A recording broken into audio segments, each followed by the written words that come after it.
साथीहरू, दाजुभाइ दिदीबहिनी,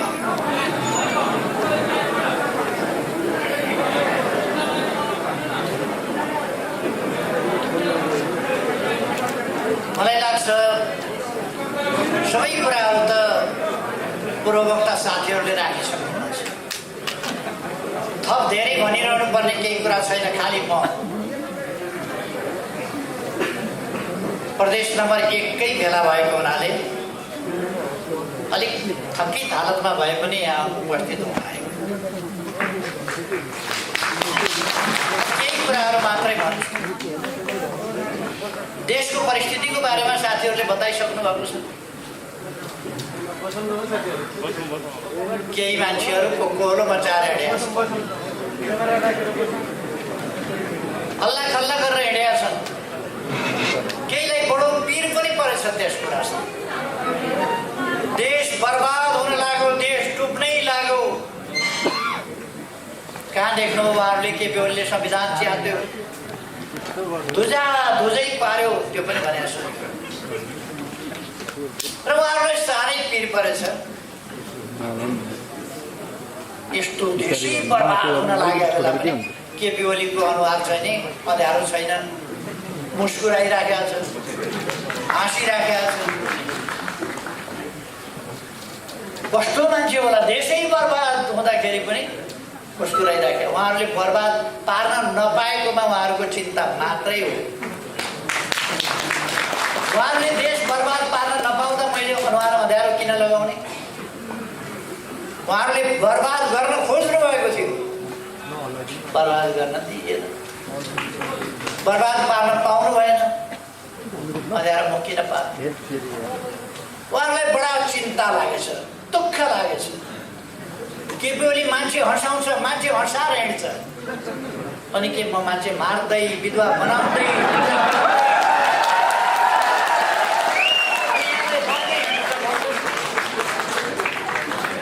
मैले दुनियाँलाई रुवाउँदै हिँडौँ?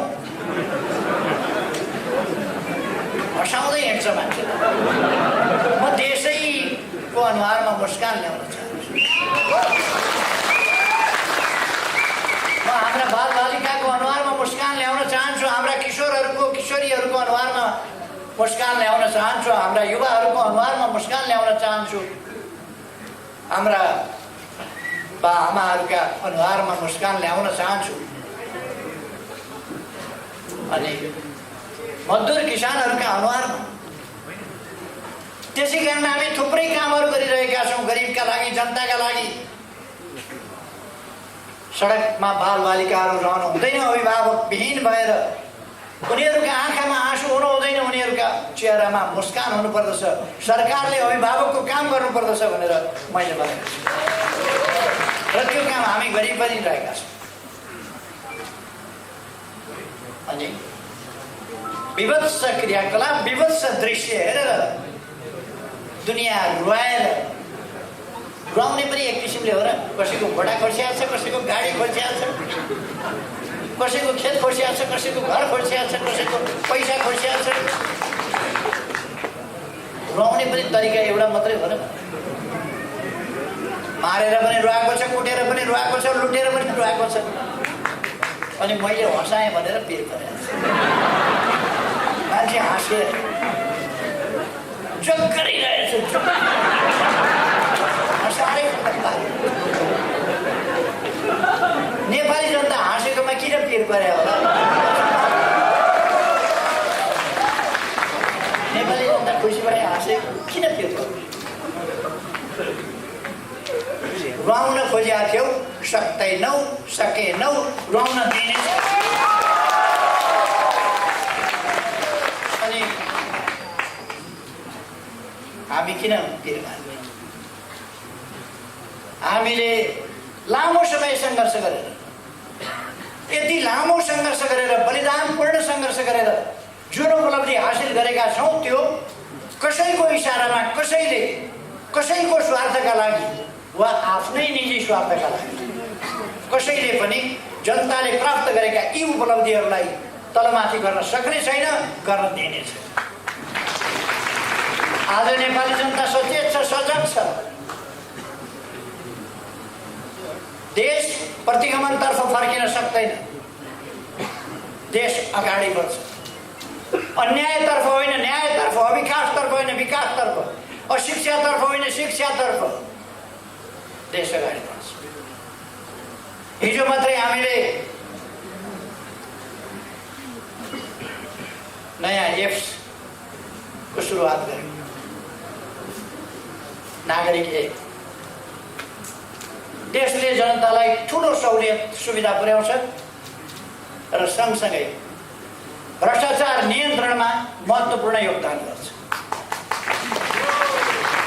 आधुनिक नेपाल, डिजिटल नेपाल निर्माण गर्ने बाटोमा त्यसले हामीलाई अगाडि बढाउँछ। त्यो हिजो मात्रै हामीले सुरु गरेका छौँ। योजना आयोगको विकासका समस्याहरू समाधान गर्ने समिति छ, राष्ट्रिय विकास समस्या समाधान समिति। त्यसको हामी हिजो लामो बैठक गर्यौँ। समस्याहरू के छन्? कोभिड-19 को समस्या छ, अरू समस्याहरू छन्। रुलिङ पार्टीभित्र सत्ता सञ्चालन गर्नुपर्ने सत्ताधारी पार्टीभित्र भएको कपटपूर्ण तमासा, त्यस तमासाले पनि व्यवधान गरेका थियो।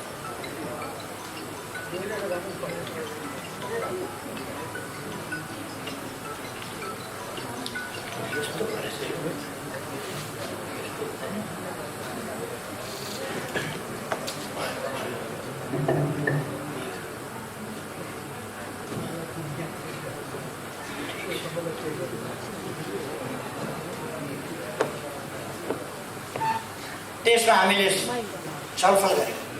अब आगामी दिनमा हामी कसरी अगाडि बढ्छौँ? हाम्रो विकासको दर उच्च दरका साथ, तीव्र गतिका साथ विकास अगाडि बढिरहेको थियो।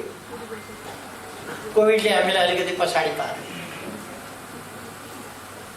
तर हामी माइनसमा गएनौँ। दुनियाँभरि जुन तहको विच्छेद बनायो कोभिड-19ले, हाम्रो जनजीवन वा हाम्रो अर्थतन्त्रलाई त्यस ढङ्गले छेद विच्छेद बनाउन सक्यो। तैपनि हामीलाई क्षति, बहुतै ठुलो क्षति पुर्यायो र त्यो ठुलो क्षतिबाट अब हामी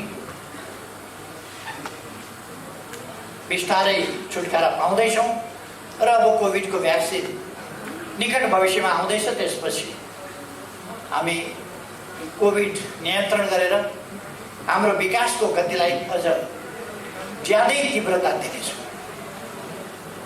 2 वर्ष, गत आर्थिक वर्षको फागुन, चैत, वैशाख, जेठ, असार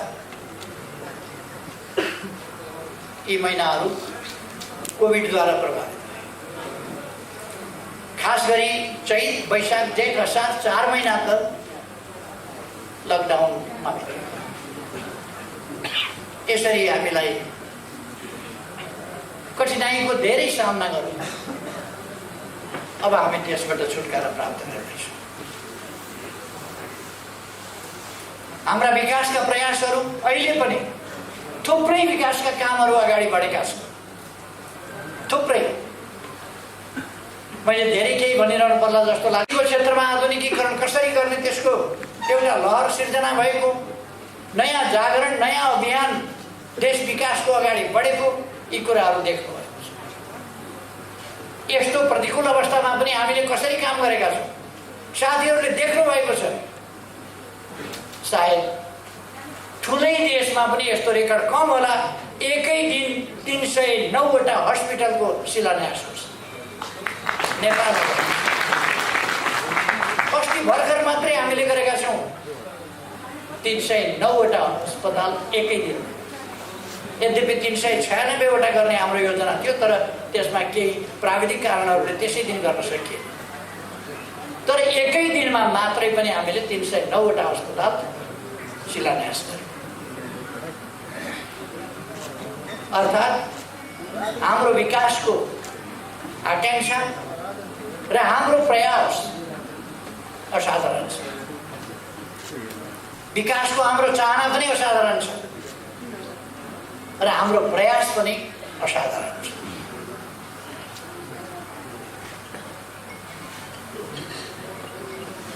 अहिले निर्वाचनमा जाँदा देश सङ्कटमा पर्यो भन्छ। अहिले नभए पनि त 1.5 वर्षपछि त निर्वाचन हुन्थ्यो भनेपछि 1.5 वर्षपछि त देश त सङ्कटमा पर्ने नै रहेछ। यी मान्छेहरूको परिभाषामा के भने निर्वाचन भनेको देश सङ्कटमा पर्नु रहेछ अथवा निर्वाचन नगर्ने प्रणाली यिनलाई चाहिए रहेछ। सत्ता कब्जा गर्ने, जनताको अभिमतमा नजाने, जनताको भोटमा नजाने, जनादेश नमान्ने भन्दाखेरि जनादेश लोकतन्त्र नमान्ने, लोकतन्त्रको नाम जप्ने। तपाईहरुले सुन्नुभयो अदालतले यदि हामीले भनेको मानेन भने हामी जनताद्वारा फैसला गर्छौं, जनता नै सबैभन्दा। ए बाबा, लोकतन्त्रमा जनता त सार्वभौम सत्ता छ, महान छ, तर स्वतन्त्र न्यायालय पनि हुन्छ। लोकतन्त्रमा स्वतन्त्र न्यायालयले स्वतन्त्र ढङ्गले फैसला गर्छ, गर्न पाउनुपर्छ। त्यो लोकतन्त्र हो। जनता सार्वभौम छन् भनेपछि अदालत चाहिँदैन, लोकतन्त्रमा अदालत हुँदैन। जनता सार्वभौम छन् भनेपछि कुनै अड्डा चाहिँदैन, जनता सार्वभौम छन् भनेपछि पार्लियामेन्ट चाहिँदैन, जनता सार्वभौम सत्ता सम्पन्न छन् भनेपछि सरकार चाहिँदैन। लोकतन्त्रका मूल्य मान्यताहरू हुन्छ। जनता सार्वभौम छ, अन्तिम निर्णय, अन्तिम फैसला जनताले गर्छ जस्तो आगामी निर्वाचनमा गर्नेवाला छ। निर्वाचन सम्झिएपछि ठहर के निर्वाचन भनेको कि जला सपनामा पनि निन्द्रामा पनि जान्छ। निर्वाचन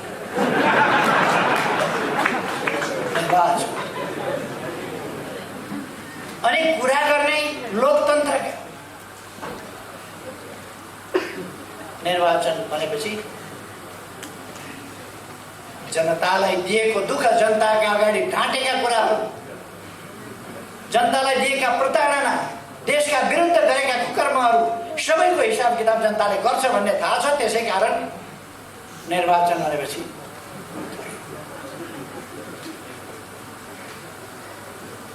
केही मान्छेहरू अस्ति केन्द्रीय कमिटीको बैठक बोलाए मैले, महासचिवले बोलाउनु भयो, मेरो परामर्श। केन्द्रीय कमिटीको बैठकमा केही नेताहरू आएन। टाउको दुख्यो कि पेट दुख्यो कि केही भयो कि कसैको बिहे भोज यताउता थियो कि किन आएन थाहा भएन। पछाडि निर्वाचन आयोग पुगेका रहेछन्। असली हामी हौँ पार्टी, अचम्म लाग्यो। असली पार्टी हामी हौँ, पार्टी हाम्रै हुनुपर्छ, सूर्य चिन्ह हाम्रै हुनुपर्छ, हामी नै पार्टी हौँ भनेर निर्वाचन आयोग गरेछ। अनि पार्टी तपाईहरु नै हो भने ठिक छ नि, आउनुहोस् न त केन्द्रीय कमिटीमा आउनुहोस् न। किन भागे? केन्द्रीय कमिटीको बैठकमा नआउने निर्वाचन आयोग गएर त्यो बर्माजियामा पनि यस्तो हुँदैन। असली केडा पसल, असली बुढाको केडा पसल भनेको असली पैयौँ भन्ने त्यहाँ पनि यति साह्रो छ। त्योभन्दा हद नआएर बैठकमा नआएर, अध्यक्षलाई थाहा छैन, महासचिवलाई थाहा छैन, निर्वाचन आयोगमा गएर चुनाव घोषणा हुनु भयङ्कर अपराध हो। त्यसो भने सूर्य चिन्ह किन चाहियो त तपाईँहरूलाई? अरू सूर्य चिन्ह चाहिँ दाबी गर्न जानुभएछ। सूर्य चिन्ह दाबी गर्न जाने मान्छेको जो एकपल्ट पनि सूर्य चिन्हबाट चुनाव लडेको छैन, उसले सूर्य चिन्ह त मेरो हो, एकपल्ट पनि सूर्य चिन्हबाट लडेको छ। अनि सूर्य चिन्ह हाम्रो हो भनेर हामी दर्ता गरेदेखि अहिलेसम्म त्यसै चिन्हबाट चुनाव लडेका छौँ। त्यो हाम्रो पार्टीको चिन्ह हो।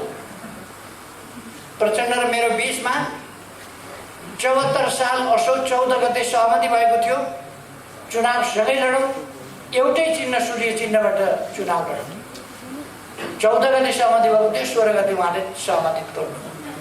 सहमति नतोडेको भए एकपल्ट कमसेकम उहाँले सूर्य चिन्ह लिएर लडेको। सूर्य चिन्ह भएका मतदाताले अन्तै भोट हालेर उहाँलाई जिताइदिनु पर्यो, तर उहाँले सूर्य चिन्ह लिनुभएन। अहिले उहाँलाई सूर्य चिन्ह चाहिएछ। सूर्य चिन्ह चाहिन्छ भने बैठकमा आउने गर्नुहोस्, बैठकमा आउनु, सूर्य चिन्ह चाहिन्छ। अर्को, उहाँहरू निर्वाचन हुनु हुँदैन, पुरानै संसद पुनर्स्थापना हुनुपर्छ भनेर अदालत जानुभएछ। उहाँहरूसँग कुनै तर्क रहन्छ, कुनै तर्क छैन। झुट, बेइमानी, फरेबीको सहारा लिएर उहाँहरू त्यहाँ बोल्न जानुहुन्छ। फलानु फलानु फलानु फलानु फलानु न्यायाधीश प्रधानमन्त्री कहाँ भेट्न गए, यति बजेदेखि यति बजेसम्म। योभन्दा झुट, योभन्दा बढी ठुलो बेइमानी के हुन्छ? न्याय प्रणालीमाथिको विश्वास जनताको हटाउनका लागि, न्याय प्रणालीमाथिको यो गम्भीर प्रहार, योभन्दा घिनलाग्दो कुरा के हुन्छ? उहाँहरू यस कुरालाई प्रमाणित गरेर देखाउन सक्नुहुन्छ? ती नाम गरेका न्यायाधीशजीहरूलाई मैले सायद कहिले भेटेको पनि छैन। यसपल्ट मात्र होइन, कहिले पनि सायद भेटेको छैन। मैले निर्णय नै गर्दाखेरि पनि सपना प्रधान मैनालाई मैले भेटेको थिएँ। मैले प्रधान के अरे सर्वोच्चको न्यायाधीश हुनभन्दा अगाडि वकिल भएका बेला भेटेको थिएँ, देखेको थिएँ कुनै कार्यक्रम। व्यक्तिगत भेटघाट भएको छैन कहिले, कार्यक्रममा देखेको यस्तै कार्यक्रम। अरू न्यायाधीशहरूको नाम लिएको उहाँलाई मैले देखेको पनि छैन, सायद चिनेको पनि छैन। अनि यति बजे आएको एउटा पत्रिका जो झुट बोल्ने कर्तव्यको ठेक्का लिएर बसिहाल्छ, हिजो सर्वोच्च अदालतले खण्डन गरिसक्यो। त्यसमाथि फेरि आज पनि के न्यायाधीशले प्रधानमन्त्रीलाई भेटेकै हो भन्ने प्रश्न चिन्ह राखेर आज पनि समाचार छ। लाज पनि लाग्नुपर्ने हो। लोकतान्त्रिक संस्थाहरूमाथि को हमला,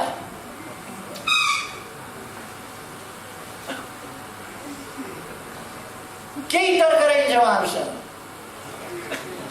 अनि के भन्नुभएछ? मन्त्री परिषदले गरेको निर्णयमा संविधानका धारा खुलाइएको छैन। मन्त्री परिषदले प्रतिनिधि सभा विघटन गरेर नयाँ निर्वाचनमा जाँदा त्यसको निर्णय गर्दा धारा खुलाएर गर्नुपर्छ भन्ने कुन संविधानमा, कुन कानुनमा छ? त्यति त कमसेकम बहस गर्न जाने, सर्वोच्च अदालतसम्म बहस गर्न जानेहरूलाई थाहा हुनुपर्छ नि त्यो संविधानको कुन धारामा छ, कुन ऐनको धारामा छ, कुन नियमावलीमा छ। त्यसपछि क्याबिनेटको निर्णय नभए पनि हुने हो, तर क्याबिनेटको निर्णय गरेर खुलेआम भनेर उहाँहरूको जस्तो लुकेर 3:30 बजे दर्ता गर्न लगेकोलाई बिहान 10:40मै म कहाँ आएको थियो भनेर किर्ते शनाखत गरेर चल्ने हाम्रो चलन छैन। हामीले मन्त्री परिषदमा निर्णय गर्दा नेपालको संविधान बमोजिम प्रतिनिधि सभा विघटन गर्ने र नयाँ निर्वाचनमा जाने भन्ने निर्णय गर्यौँ, स्वाभाविक हो। त्यसपछि त्यो निर्णय सिफारिस गर्दा प्रधानमन्त्रीले गर्ने हो। वकिलहरूलाई यति थाहा हुनुपर्छ, त्यो प्रधानमन्त्रीले सिफारिस गर्ने हो। प्रधानमन्त्रीले सिफारिस गर्दा संविधानको धारा 76 को 1 उपधारा 1, धारा 76 को उपधारा 7 र संविधानको धारा 85 तथा हाम्रो आफ्नै देश र अन्य हाम्रै जस्तो संसदीय प्रणाली भएका देशहरूमा भएका अभ्यासहरूलाई समेत ध्यानमा राखी विघटनको यो सिफारिस गरेको छु भनेर मैले सिफारिस गरेको छु। त्यही कुरा कोट गरेर, त्यही कुरा उल्लेख गरेर राष्ट्रपतिबाट विघटन भएको छ। राष्ट्रपतिको विघटन नै सन्देहास्पद कठै गरे।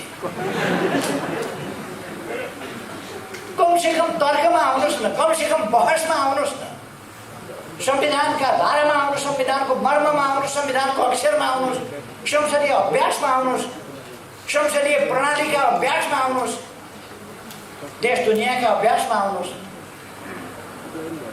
म साथीहरूलाई सोध्न चाहन्छु,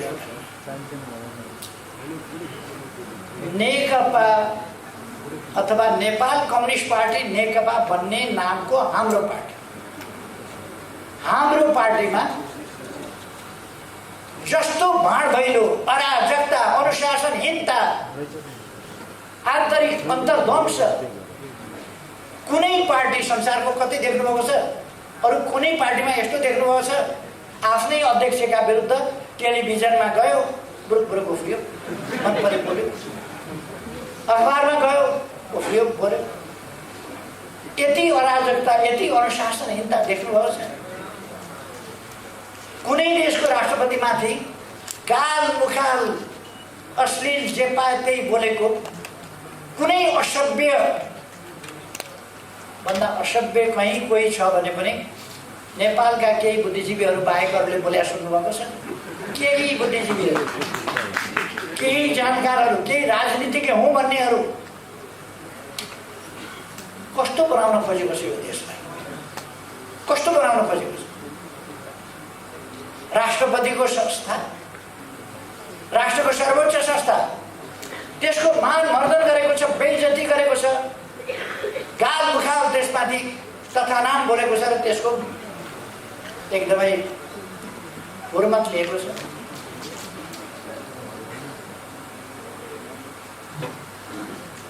शक्ति पृथकीकरणको सिद्धान्त अनुसार न्यायालय स्वतन्त्र न्यायालय, सम्मानित सर्वोच्च अदालतको हुर्मत लिएको छ। अहिलेको संविधानले संवैधानिक इजलासको व्यवस्था गरेको छ र संवैधानिक प्रश्न आयो भने संवैधानिक इजलासबाट हुन्छ। हिजोसम्म 2-3 दिन बहस, अर्कै इजलासमा, बृहत इजलासमा, फुल बेन्चमा लानुपर्छ, यहाँ संवैधानिक इजलासमा पाइँदैन। संविधान संशोधन गर्नु पर्यो नि। अनावश्यक ढङ्गको झमेला। निर्वाचन आयोगमा गएर मलाई अचम्म लागेको, केन्द्रीय कमिटीमा बैठकमा आएनन् नेताहरू, कहाँ गए भनेर माइतीगढ मण्डलमा देखियो यहाँ छौँ। म माइतीगढ मण्डलमा पुगेँ, छैनन् फेरि साथी, कहाँ हराए? निर्वाचन आयोगमा पुगेछ। निर्वाचनको काम अगाडि नबढाउनु, निर्वाचन रोक्नु, निर्वाचनको कुनै प्रक्रिया अगाडि नबनाउनु, तयारी नगर्नु भनेर। यो भन्दा गैर राजनीतिक, अराजनीतिक, गैर कानुनी, हस्तक्षेपकारी, अमर्यादित क्रियाकलाप के हुन्छ? निर्वाचन आयोगलाई आफ्नो काम गर्न नदिने, यो पनि तपाईँ हामीले देख्यौँ। त्यहाँ पनि टाँसेकै थिए, हामी यहाँ छौँ।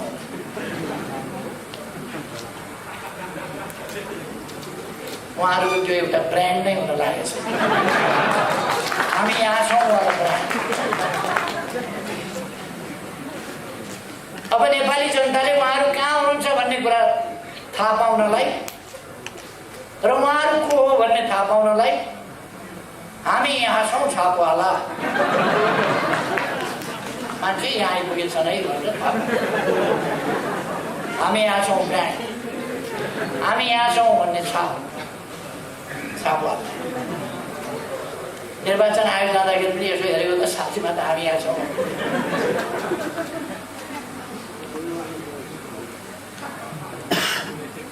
खैर, निर्वाचन आयोगमा गएर निर्वाचनको प्रक्रिया रोक्न यो निर्वाचन आयोग सधैँ निर्वाचनको तयारीमा हुन्छ। सधैँ जति बेला निर्वाचन जति बेला पनि लाग्न सक्छ। उपनिर्वाचन गर्नुपर्ने हुन्छ, बिचमा निर्वाचन गर्नुपर्ने हुन्छ, जुनसुकै बेला पनि। त्यसकारण आफू उसको नामै निर्वाचन आयोग, कामै निर्वाचन, त्यसकारण सधैँ तयार हुन्छ। निर्वाचन घोषणा भइसकेपछि त तोकिएका मितिमा उसले निर्वाचन सम्पन्न गर्नुपर्ने भएको हुनाले ऊ तोकिएकै मितिमा निर्वाचन सम्पन्न गर्न क्रियाशील भइहाल्छ। मिति तोकिने अनि लोकतन्त्रका पक्षधरले संसद विघटन भइसकेका छ, निर्वाचन नगराउनुहोस् भन्छ। कहाँ लान खोजेको देशलाई? आरोपहरूलाई विभिन्न किसिमका लगाउने, तर उहाँहरूले देशलाई लान खोजेको कहाँ? प्रतिनिधि सभा विघटन भइसक्यो, निर्वाचन गर्न हुँदैन भन्नुहुन्छ। अनि उहाँहरूले धाक लाउने गर्नुभएछ, धाक लाउने गर्नुभएछ।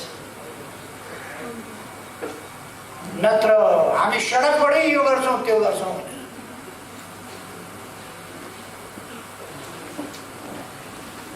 नेपाली जनतामा सचेतनता आइसकेको, अहिले पनि उहाँहरूले थाहा नपाउनु भनेको उहाँहरू कति स्लो मान्छे हो। पार्टी छोड्नु हुँदैन भन्ने पनि थाहा नपाउने स्लो, निर्वाचन हुन्छ भन्ने पनि थाहा नपाउने स्लो, कति स्लो। तर एउटा कुरा उहाँहरूले थाहा पाउनु भएको छ है, निर्वाचन भयो भने हालत के हुन्छ आफ्नो त्यसै थाहा पाउनु।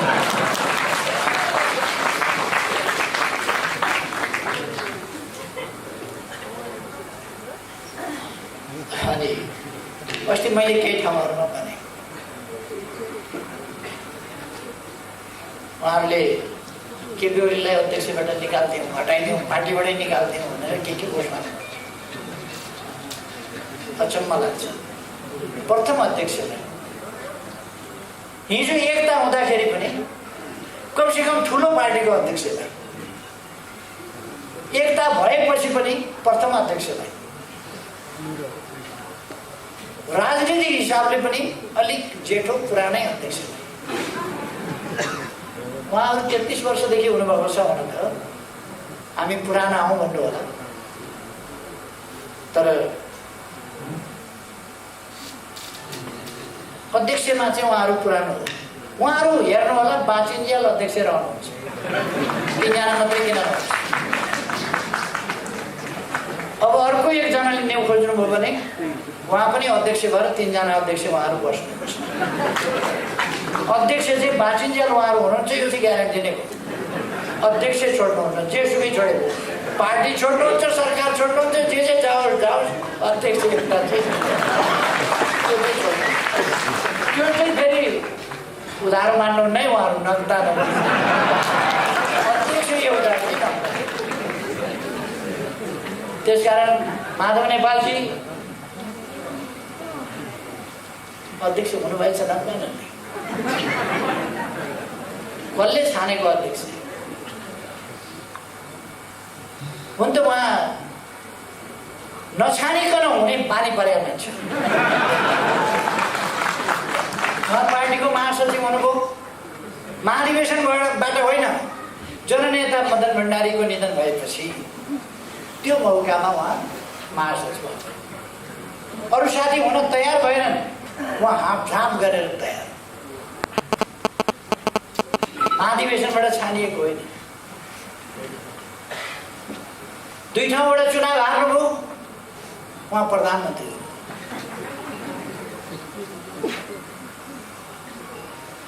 यसपल्ट मसँग चुनाव हुनुभयो, हाताहाती चाहियो अध्यक्षले कि बरु चुनाव अगाडि नै मलाई भनेको भए म छोडिदिन्थेँ होला। 3-4 पल्ट छोडिदिएकै थिएँ, के फेरि छोडिदिन्थेँ होला।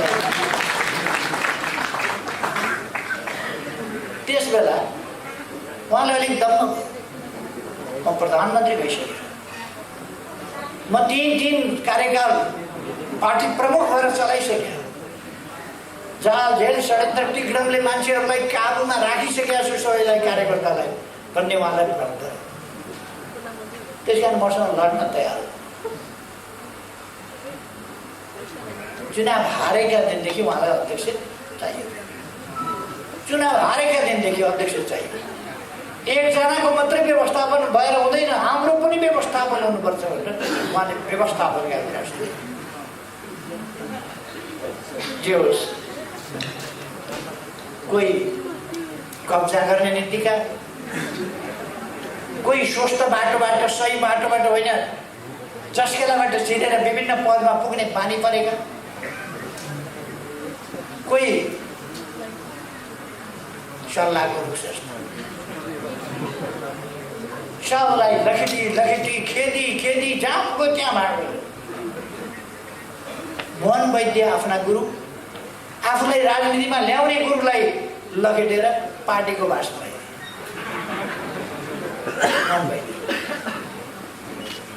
एकपल्ट डाक्टर बाबुराम भट्टराई प्रयोग गर्नुसम्म गरे। उनलाई त्यति बेला डा लेखेको एउटा मान्छे चाहिएको थियो। डा पनि खास ठाउँको डा को प्रयोग गरे। पछि बिचरा डा नसायो। अहिले त धोती कुर्ता लाएर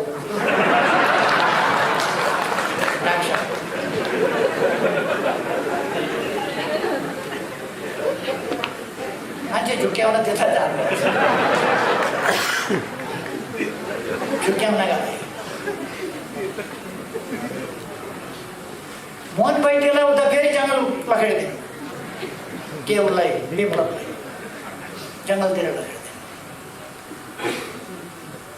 तैपनि म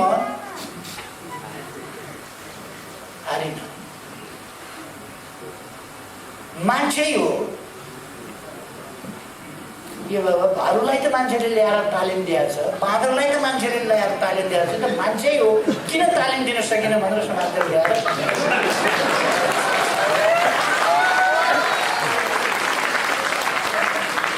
गाउँका आला खाँचा ठिटाहरू ल्याएर सेनाको तालिम दिन्छ। 9 महिना तालिम दिँदाखेरि ऊ सेना भइसक्छ। प्रहरीको तालिम दिन्छ, प्रहरी भइसक्छ। अलिक समय खेलाएपछि सर्कसमा केटाकेटीहरू सर्कस बाज भइसक्छ। अलिक समय तालिम दिएपछि खेलाडी भइसक्छ। अलिक समय वाद्यवादन सिकायो भने बजाउन राम्ररी जान्ने भइसक्छ। यो कम्युनिस्ट तालमा हिँड्नलाई 3 वर्ष सिकाएँ मैले, तालिम दिएँ।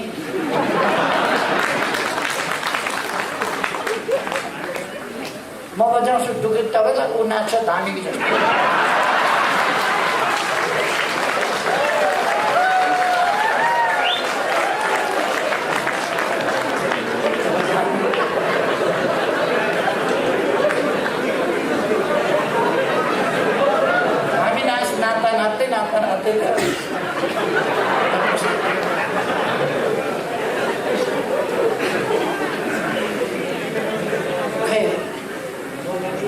मलाई अझै पनि आश छ उहाँहरू अब परिस्थितिको आकलन भइसक्यो होला। अब आउनुहोस्, बुझिसक्नु होला नि। अब त आउनुहोस्, आउनुहोस् पार्टी। तपाईँको अध्यक्ष पद खोसिया छैन, मलाई थाहा छ नि। अध्यक्षकै लागि मनी मेट्ने मान्छे हो तपाईँ। खोसिया छैन, पहिले पनि छँदैछ अध्यक्ष पद। आउनुहोस्, वरिष्ठ नेताहरूका पद पनि छँदैछन्। आउनुहोस्, बस्नु।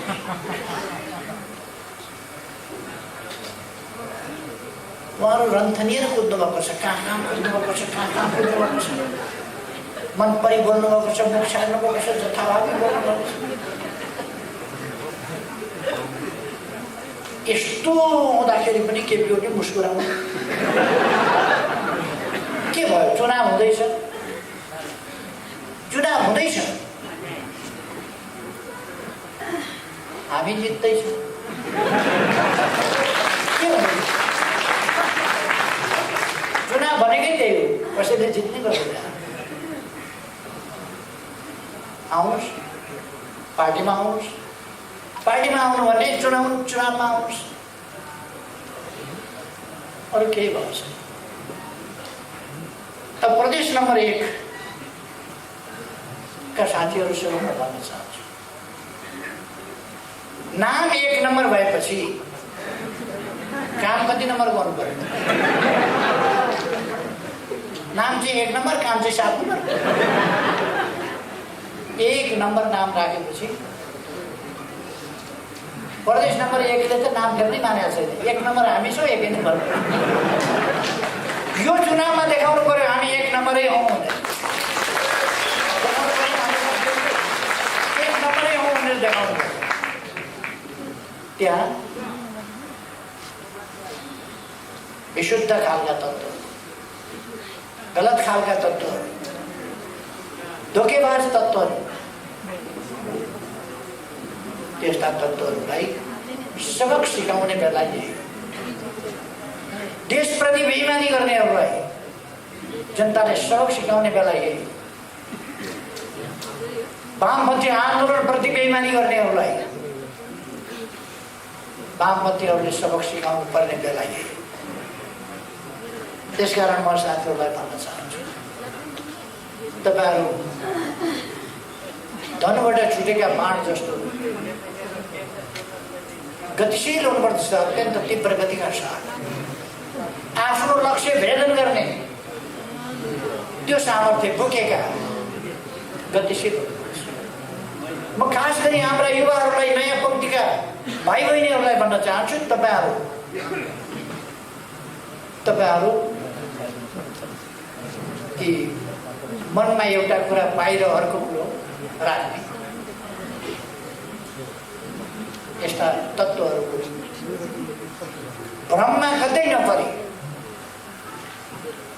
आन्दोलनको रक्षा गर्ने, लोकतन्त्रको रक्षा गर्ने, लोकतन्त्रलाई साँचो अर्थमा कार्यान्वयन गर्दै अगाडि बढाउने काम र विकासलाई, भोलि देशको विकासलाई सुनिश्चित गर्ने काममा तपाईँहरू लाग्नु पर्यो, अगाडि बढ्नु पर्यो।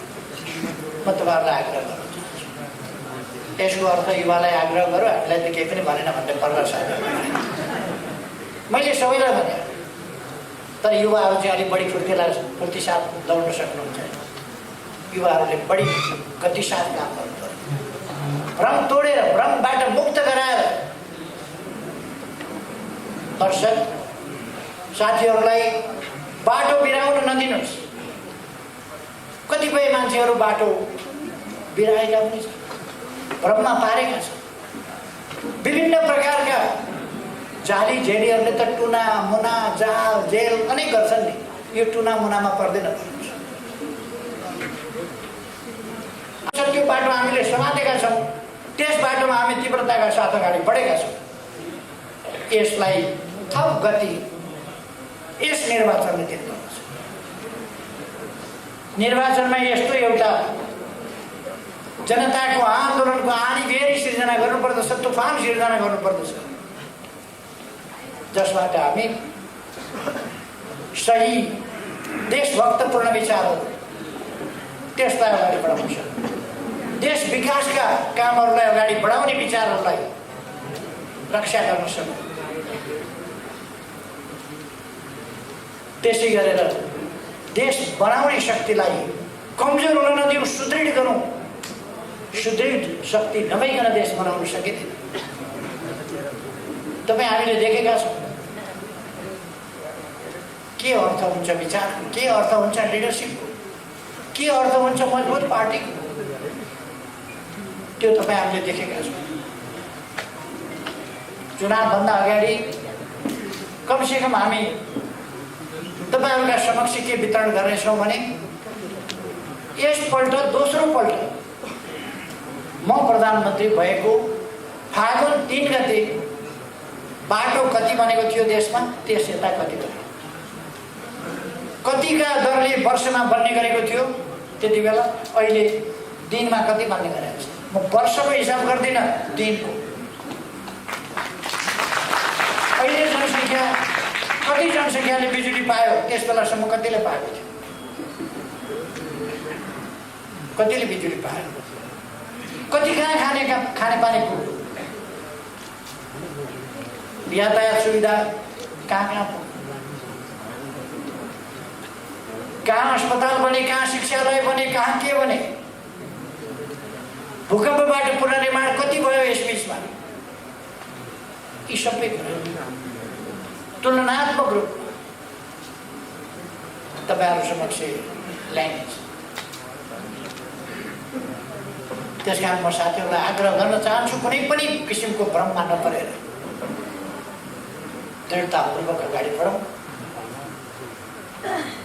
भ्रमलाई तोडेर अगाडि बढौँ। हाम्रा उद्देश्यहरू, महान उद्देश्यहरू, हाम्रो देशभक्ति, हाम्रो राष्ट्र, हाम्रो राष्ट्रिय स्वाभिमान, हाम्रो विकासको नीति, हाम्रो प्रतिबद्धता, हामीले गरेका काम त्यसअनुसार, हाम्रा उपलब्धिहरू र अब हामी के गर्न चाहन्छौँ भन्ने कुरा सविस्तार ठिक ढङ्गले लिएर जनताका बिचमा जाने म साथीहरूलाई आग्रह गर्न चाहन्छु।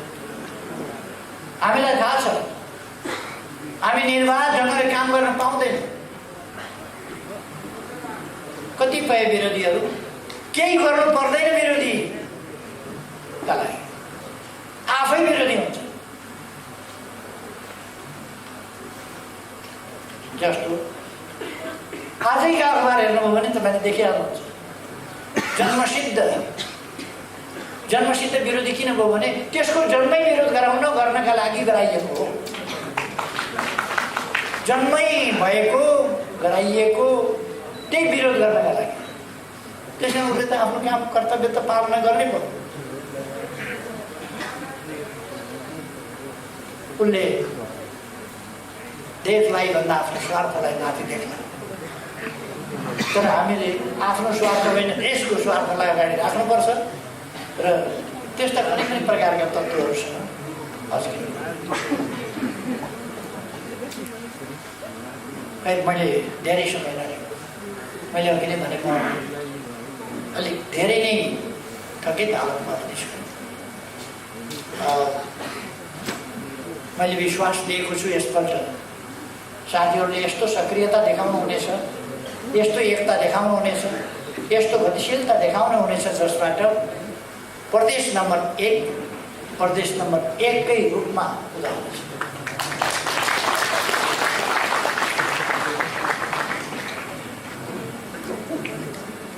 म कुनै वैगुनिक केटाकेटीको बारेमा कुरा गर्न चाहन्छु। हाम्रै प्रदेशमा पनि त्यस्ता देखिरहेछ।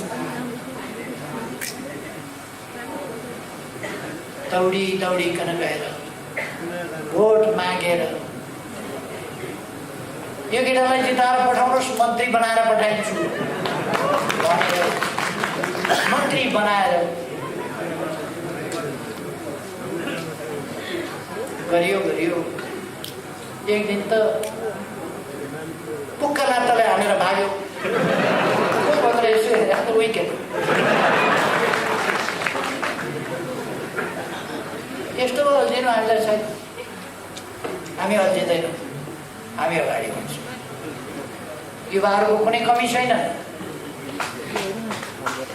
त्यसकारण युवाहरू एकदम अरू पनि नयाँ युवा साथीहरूलाई समेटेर, व्यापकलाई समेटेर, भ्रममा परेकालाई पनि भ्रममुक्त गरेर अगाडि बढेर तपाईँहरूको सक्रियताले देशलाई अझ सजिलो बाटोमा अगाडि बढाउन, सजिलो बिन्दुमा पुर्याउन महान योगदान गर्न सकोस्, तपाईँहरूका मेहनत सफल हुन सकुन्। धेरै धेरै शुभकामना गर्न चाहन्छु र आफ्नो भनाइ पुर्याउँछु।